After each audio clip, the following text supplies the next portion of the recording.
What happens in Vegas stays in Beijing? We'll go there. This is Energy Matters with Claire and Dan.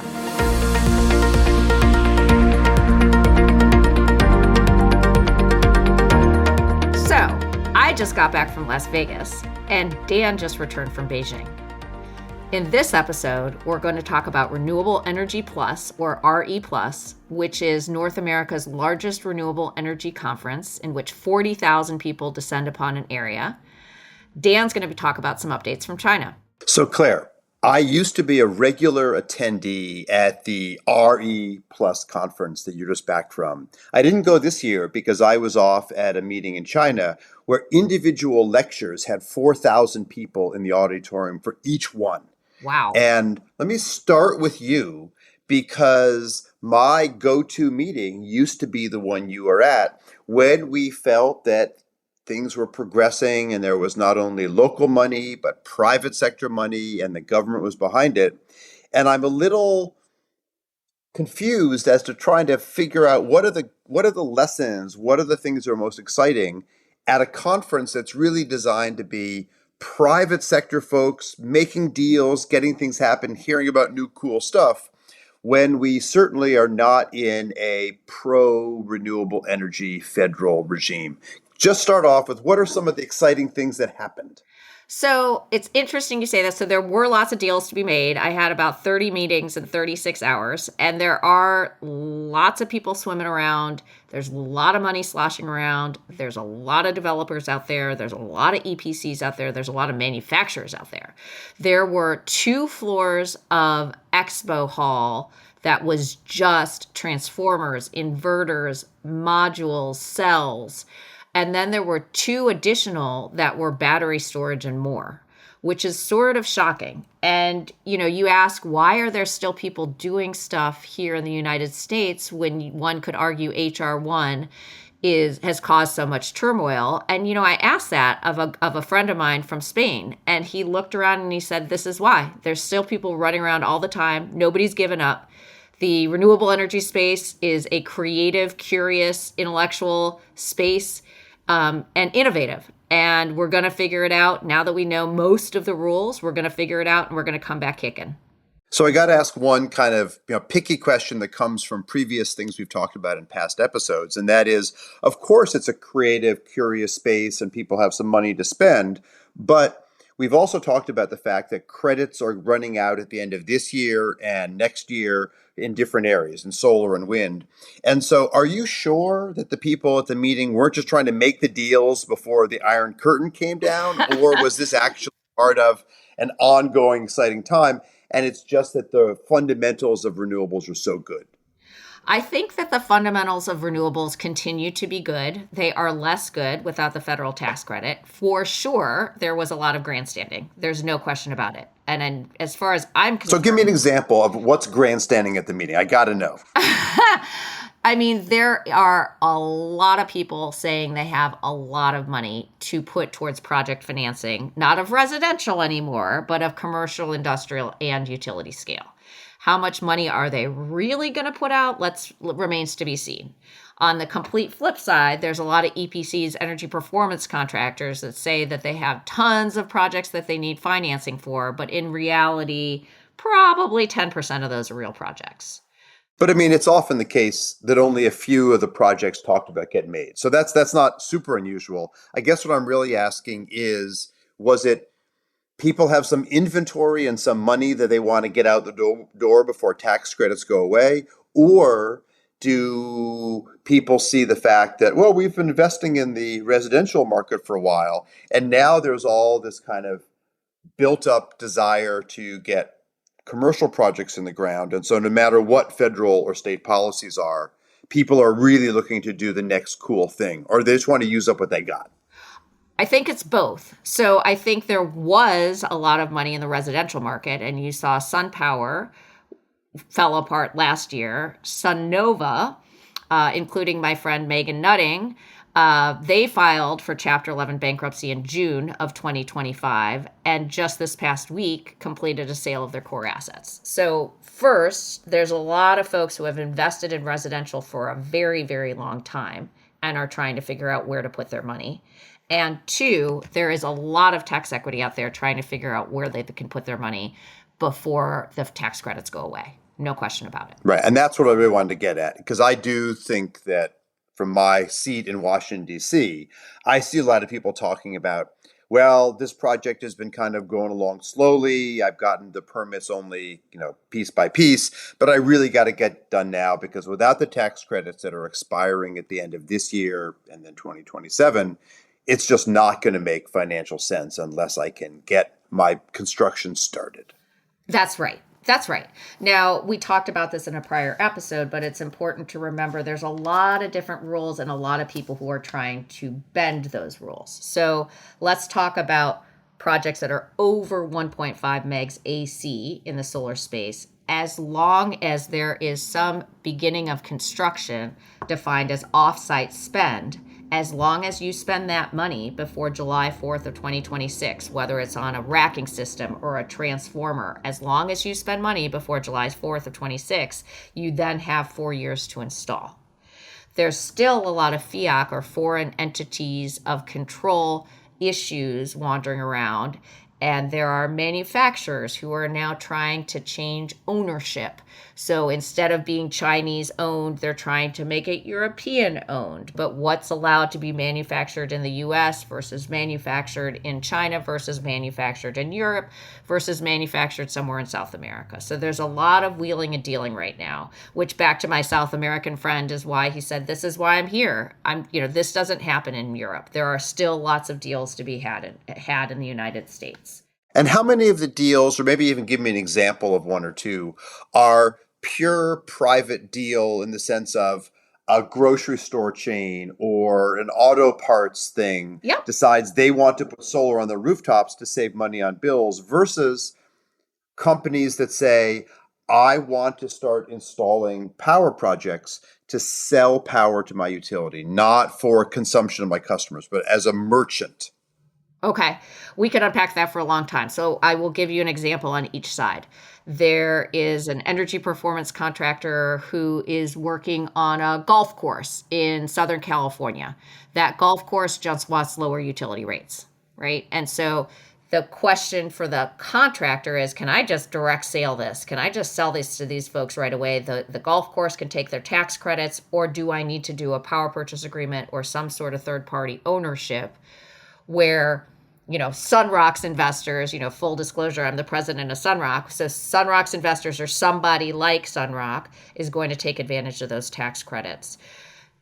All of that, we're kind of lighting a fire under people's butts to say, if you're serious about solar, now's the time to do it. Because of all of these beginning of construction rules, like, use it or lose it, baby. It's time to get moving. And are these projects going to be things that they're going to put in the margins of the golf course, instead of a sand trap, now we're going to have the solar trap? Or are these going to be things that they're going to put elsewhere? So, there's canopies, there's ground mounts, there's rooftops, but it depends, very specific.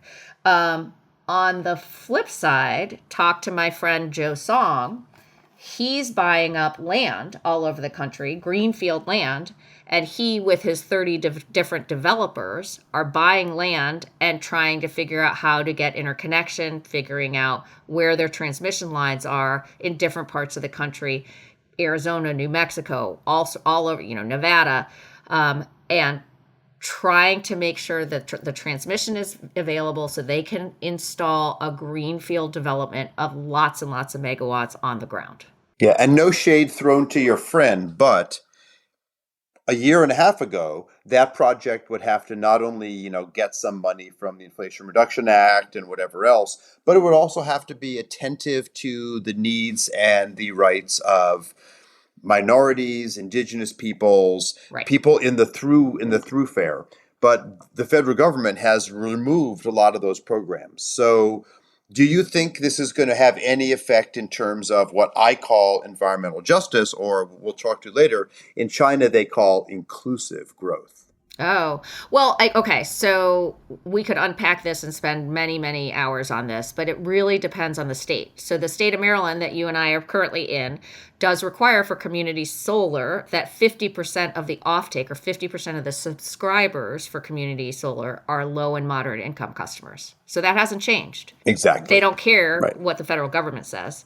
But in different parts of the country, for sure, inclusivity and making sure that solar is available to all has all but become extinguished from a grant perspective. Those grants don't And that's exist what I'm anymore. getting at, Yeah. because I actually thought we had a really wonderful evolving pathway where not only it was affecting how states, tribes, low income communities, and companies were working together, but also it was a process that I thought was sort of hitting its stride. We were seeing projects going in. We were seeing energy going to low income communities. We were seeing rents for some of the projects going to low income communities. And you're saying at Las Vegas that that's still going on. Yes, but only if there is incentive money available for it. So you still have quote unquote energy communities. You get a higher tax credit if you're considered an energy community. You get a higher tax credit right now if it's considered domestic content. But the world is definitely shaking up. I would say, another one of my learnings, one is that people are still doing a whole bunch of deals. Two is that there is a lot of money sloshing around from the residential sector and from a bunch of tax equity folks who are saying, wow, I really got to put my money to work before HR1 really kicks in. But three, there's a lot of people in this industry and there's going to be a lot of consolidation. So, the name of the game is efficiency, right? How are your processes? How do you get these things installed fast? How do you put steel in the ground as quickly as you can? In the context of the fact that you need a permit and you need interconnection approval. And for example, in Ameren, we were working on a deal with a partner. It took 3 years to get interconnection approval from Ameren. One could argue, you should be suing about that. But, that goes back to the fact that utilities have different incentive structures than the capital markets do when it comes to renewable energy. The fourth thing I would say, and I'll be interested in your thoughts from Beijing, is that everybody's talking about battery storage, right? Particularly in California. And this is where different regions have such different thoughts. I think utilities often think that they're their very own special snowflake because they've got different issues than everyone else in the country. And that's not totally true, but in some perspectives it is. And so, Dan, you know more than anybody about the duck curve in California, but that's the idea that there is so much solar energy in California right now, and we will put a photo of this on our website, energymatters.world, but you produce a lot of solar energy during peak hours, during the summer hours. And at that period, somewhere between 4 or 5 and 9 p.m., the solar goes down, but the energy usage continues to stay up. And in California, demand charges have gone up by a factor of 3 in the last several years. And so what most industrials know to do is between that 4 and 9 p.m., they literally turn off all of their equipment and wait until later. I mean, it's interesting because if you go back 10 years, there was subsidies for putting solar in California and the other states that were moving ahead. But California has now installed enough solar that it only gives a subsidy if you do storage. And Texas is overtaking California in being the hub of storage in the US. Nothing compared to some of the storage efforts going in Asia and even parts of Europe. But I do think that lesson, even if the capital to make it happen, is clearly out there, that storage is the glue of the new grid, and you'd better keep your storage installations up, keeping up with the amount of clean energy going in, because that duck curve does mean we all like to use energy between about 4 and 9 p.m., so it had better be there. And right, we like to use it, and solar stops being producing between 4 and 9 p.m. That's right. Yeah. So battery storage, there was a talk of the town, but if you think about it, people are putting power walls on their houses from the residential perspective, and utility scale. And what we mean by utility scale is really huge systems. You think acres and acres of solar plus storage that's selling back to the grid. However, there's still I don't have the math for this. If somebody's listening and can send me the data, I would love to hear it. couple hundred commercial industrial battery storage projects have been installed across the United States. Really not that many. And that is dependent upon regulations. It's because nobody really understands storage yet. It's because there's a lot of regulatory guardrails associated with it. So let me give you an example. In New Jersey, and I don't want to get too wonky here, but there's a program that called the Emergency Load Reduction Program, ELRP, whereby if you, a battery owner, whether it's third-party ownership or not, are willing to have a megawatt that can be provided back to PJM or the independent service operator that manages the grid, anytime that PJM requests it, you will get paid $100,000 per megawatt per year to be used during emergencies. And historically, that ELRP, or Emergency Load Reduction Program, was set up for the one time every 3 or 4 years when there's an emergency and Walmart, Kohl's, some industrial chain is told, for these 2 hours, I need you to put your air conditioning at 50% capacity. So I have an extra 1 megawatt that I can turn on for that 1 hour, and I'll pay you $100,000 per megawatt per year, because that's cheaper than installing a new natural gas peaker plant. No, I just got to chuckle at this because, California's been doing this for decades now. And it comes right out of the old utility playbook, where if you can be a responsible participant on the grid, meaning if you can dial down your usage, or now in this case, if you can dial up the energy that comes out of your battery system, the utilities are going to reward you. And it's so nice to hear, even this dire situation, the ELRP, not the best acronym in the world, but in this dire situation where we're starting to get commercial entities, fast food chains, supermarkets saying, it's worth it to me to put this power on the grid, but to make it dispatchable when the utility wants it. When the utility wants it, that's right. That's right. And so this one ELRP program in PJM, and of course the cost of it and the value of it is different depending on the different zones in PJM. But while it's supposed to happen only once every 3 or 4 years, that ELRP was dispatched 3 times this summer. 3 times. And we could talk about the fact that that's climate change or increased demand or both. Lots of reasons we've talked about and we'll continue to talk about. But that's just very interesting. So I think, everyone at this conference was talking about battery storage. How many people have actually done anything remains to be seen. But certainly the regulatory policy is set up so that the capital markets start financing battery storage at scale. And that's certainly something that we at Sunrock are doing at scale. We're trying to finance battery storage, solar plus storage, and storage alone using third-party ownership. And just talking about another place, leaving China out of this for a bit, as a proud Finn, I am, watching. There's now a company in Finland called Solar Night.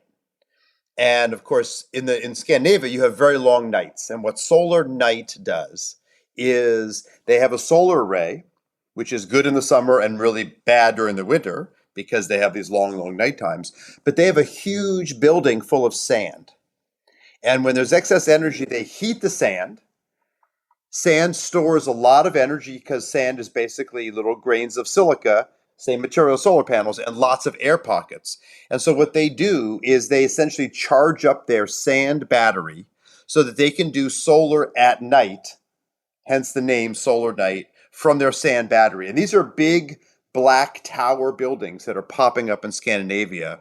And it's an example of building clean energy in a not very solar friendly place, certainly for half the year. The winters are dark. You get up and it's dark. You come home from work and it's dark. But this is the kind of creativity in the battery world that we're starting to see. And I would like to see companies like this moving back into the U.S. from Scandinavia. And we'll talk later about some of the really neat new technologies coming out of China. Yeah, I mean the world's most natural battery, of course, is hydro, right? You move you move water up the hill when it's nighttime, and it's cheap to move it back up the hill, and you pour it down the hill when it's most expensive.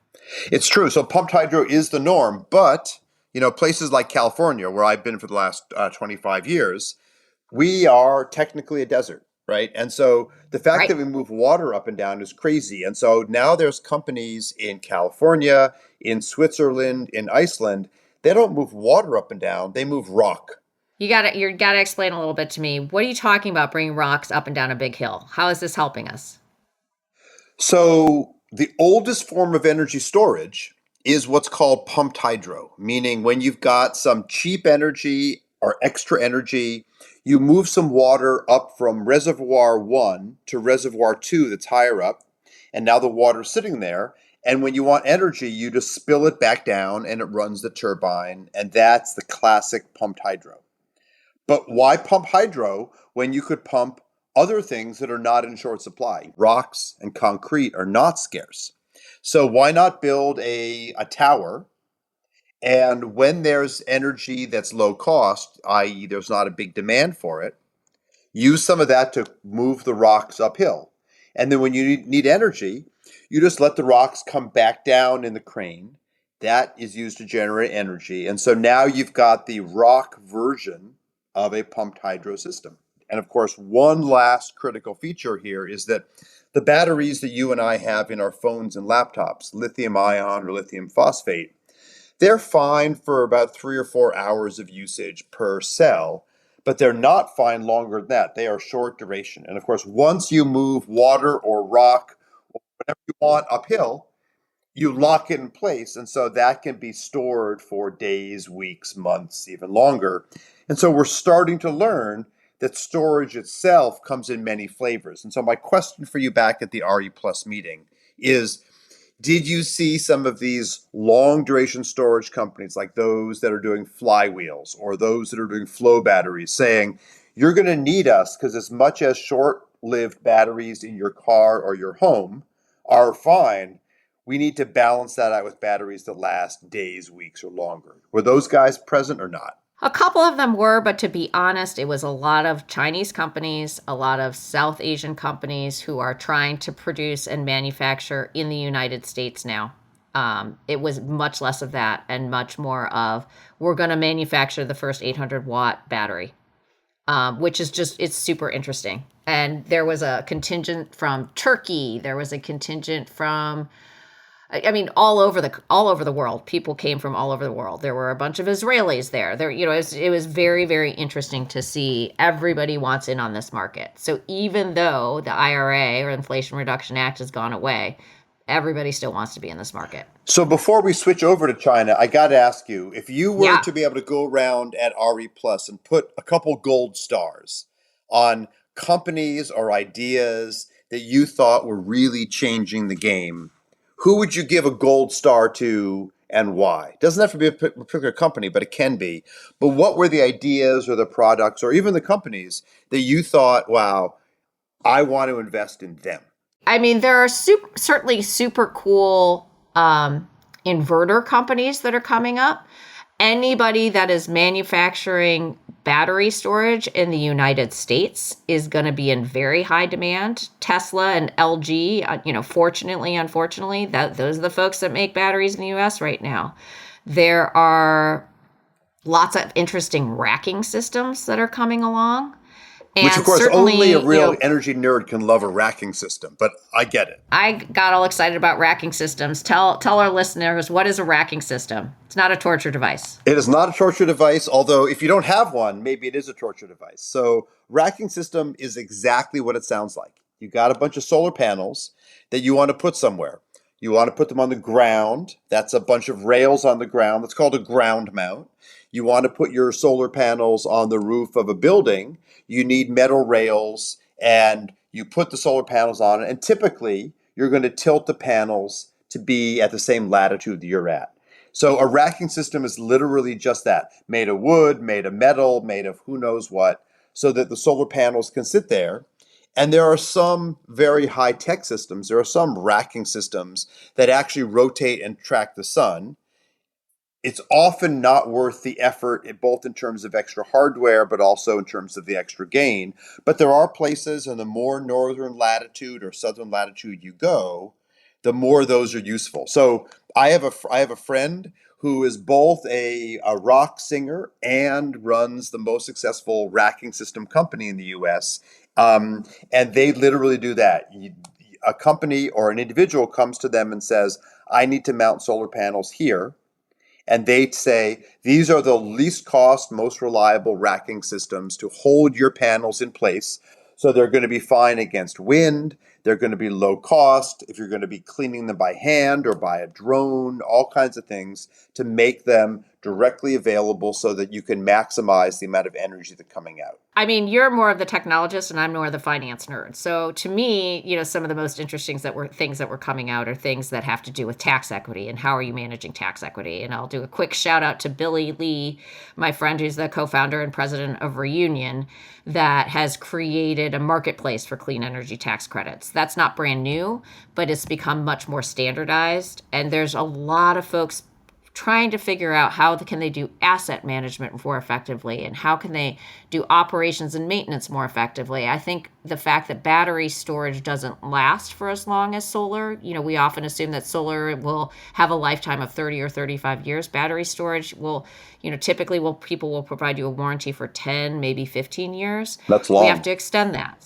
Yeah. So, I mean, how do you finance storage systems when you need to do an energy service agreement for 20 or 25 years and the warranties only last for 10 years?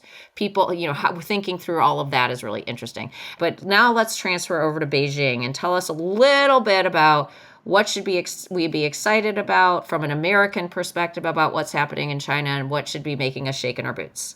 So they would ask the same question. So the meeting I went to was attended by the vice president of China, China's special presidential climate envoy, the CEOs of the five biggest utilities in China, the CEOs of the three biggest electric vehicle manufacturers. So these were heavy, heavy hitters, not only in the Chinese market, but as you said, in the US market and really the global market, because something like 70+% of all of these type devices, solar panels, wind turbines, electric vehicles, they're all made in China.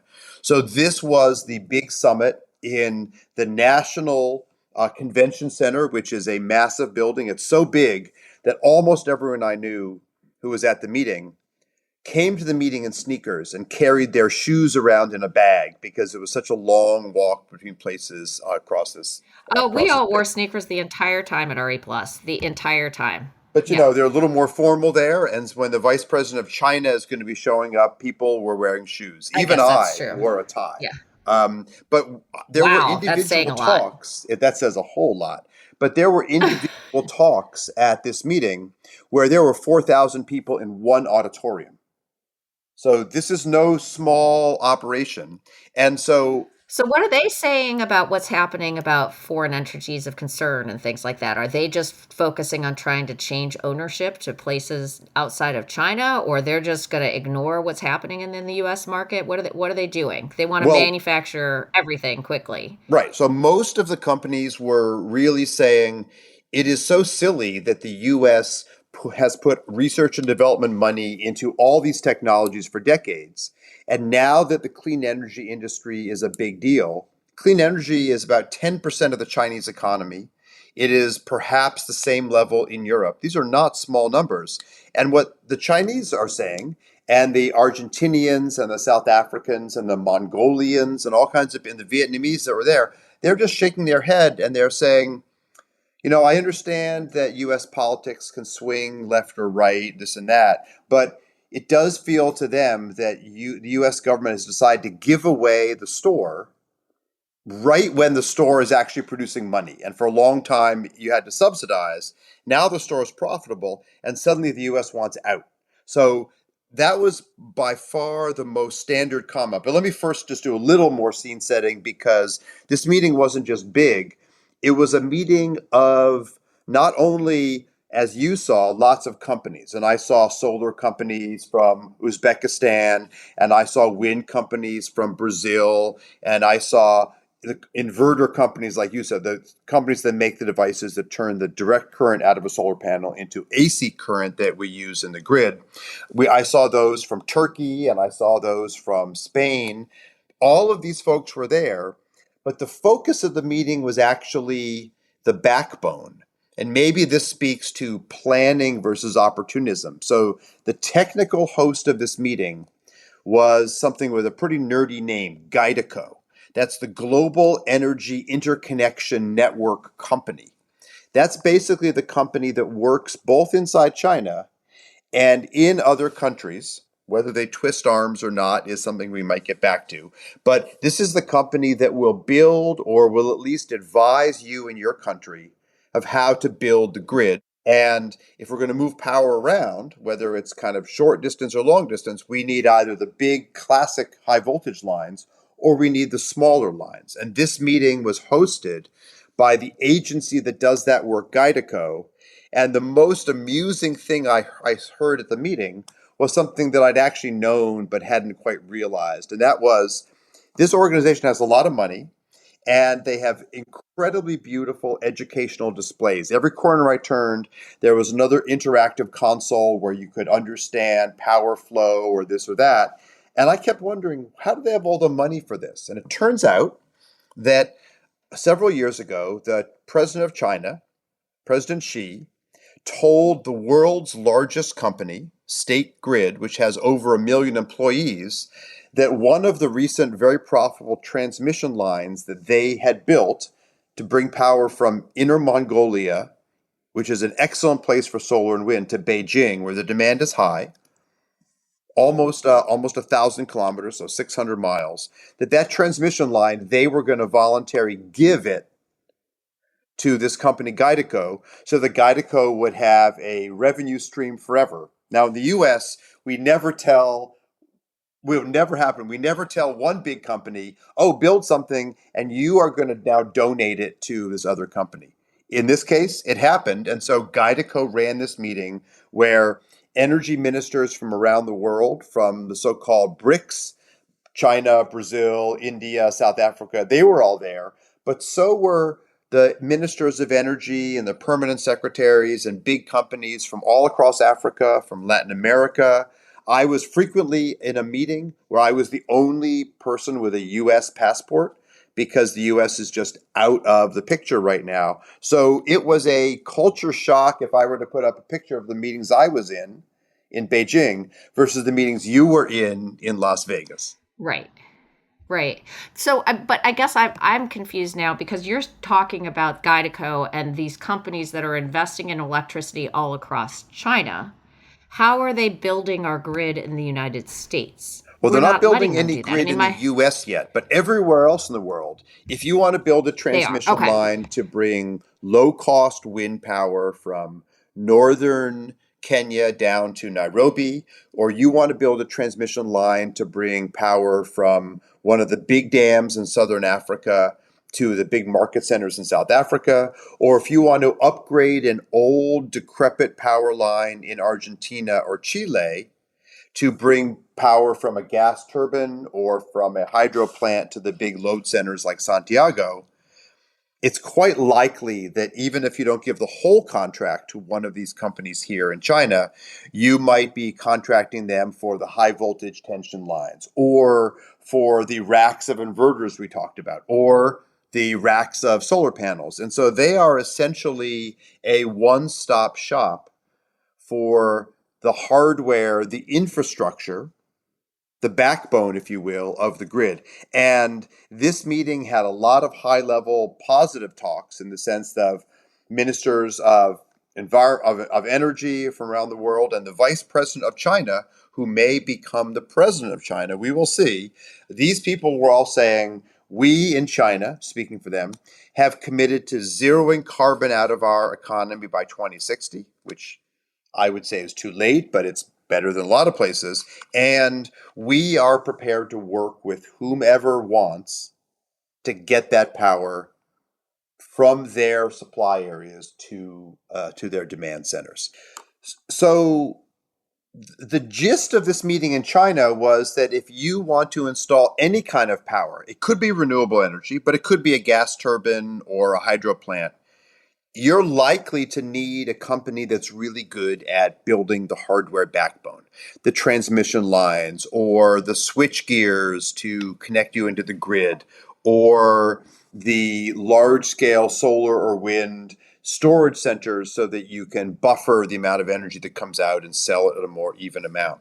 This meeting was all of those people running around, and different than the Las Vegas story. In each meeting I saw, whether it was a deal or whether it was just a talk, there was not only the private sector, but there was also a government official from the host country or from China or elsewhere. Whereas it sounds like in your meeting, you saw lots of the private sector folks, but the US government was not exactly front and center. No, they were not front and center at all. I mean, I'm sure there were side meetings and all sorts of things, but no, the federal government is So I think that's the big difference. Yeah. At this meeting in China, where there were thousands and thousands of people from over 120 countries, in general, you had private sector developers, you had utilities, whether they're private or state-owned, and you had government officials from China and or these other countries. And I think the place where this all kind of comes together is China is dominating the world's manufacturing and selling into the market of electric vehicles. So something like 30 million electric vehicles are in China today. It's dramatic in the country. Traditional gas-powered vehicles have blue license plates, and electric vehicles called new energy vehicles have a green and white plate. It looks like the state flag of Colorado.